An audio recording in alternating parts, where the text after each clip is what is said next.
ಕರ್ನಾಟಕ ರಾಜ್ಯ ಮಹಾಮಂಡಳ ಬೆಂಗಳೂರು, ದಕ್ಷಿಣ ಕನ್ನಡ ಜಿಲ್ಲಾ ಕೇಂದ್ರ ಸಹಕಾರಿ ಬ್ಯಾಂಕ್ ಮಂಗಳೂರು, ದಕ್ಷಿಣ ಕನ್ನಡ ಜಿಲ್ಲಾ ಸಹಕಾರಿ ಯೂನಿಯನ್ ಲಿಮಿಟೆಡ್ ಮಂಗಳೂರು ಹಾಗೂ ಸಿದ್ದಗಟ್ಟೆ ಸಹಕಾರಿ ವ್ಯಾವಸಾಯಿಕ ಸಂಘ ಮತ್ತು ಬಂಟ್ವಾಳ ತಾಲೂಕು ಎಲ್ಲ ಪ್ರಾಥಮಿಕ ಸಹಕಾರ ಸಂಘಗಳು ಇದರ ಸಂಯುಕ್ತ ಆಶ್ರಯದಲ್ಲಿ ಅಖಿಲ ಭಾರತ ಸಹಕಾರ ಸಪ್ತಾಹ 2022 ಪ್ರಯುಕ್ತ ದಕ್ಷಿಣ ಕನ್ನಡ ಜಿಲ್ಲಾ ಮಟ್ಟದ ಸಹಕಾರ ಸಪ್ತಾಹದ ಉದ್ಘಾಟನಾ ಕಾರ್ಯಕ್ರಮ ಸೋಮವಾರ ಸಿದ್ದಗಟ್ಟೆ ಸಹಕಾರಿ ವ್ಯಾವಸಾಯಿಕ ಸಂಘದ ವಠಾರದಲ್ಲಿ ನಡೆಯಿತು.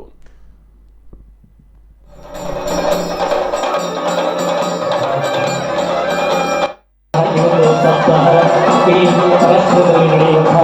ಅಖಿಲ ಭಾರತ ಇದರ ಅಂಗವಾಗಿ ದಕ್ಷಿಣ ಕನ್ನಡ ಜಿಲ್ಲಾ ಮಟ್ಟದ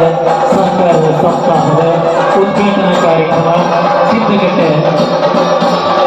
ಸಹಕಾರಿ ವ್ಯವಸಾಯ ಸಂಘದ ವಠಾರದಲ್ಲಿ ಇದೀಗ ಉದ್ಘಾಟನೆಗೊಳ್ತಿದೆ. ದೀಪ ಪ್ರಜ್ವಲನೆಯ ಮೂಲಕ ಈ ಒಂದು ಅರ್ಥಪೂರ್ಣವಾದಂತಹ ಕಾರ್ಯಕ್ರಮಕ್ಕೆ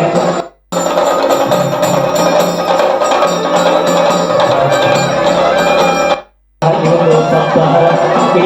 ರಾಷ್ಟ್ರದಲ್ಲಿ ನಡೆಯುವಂತಹ ಅಖಿಲ ಭಾರತ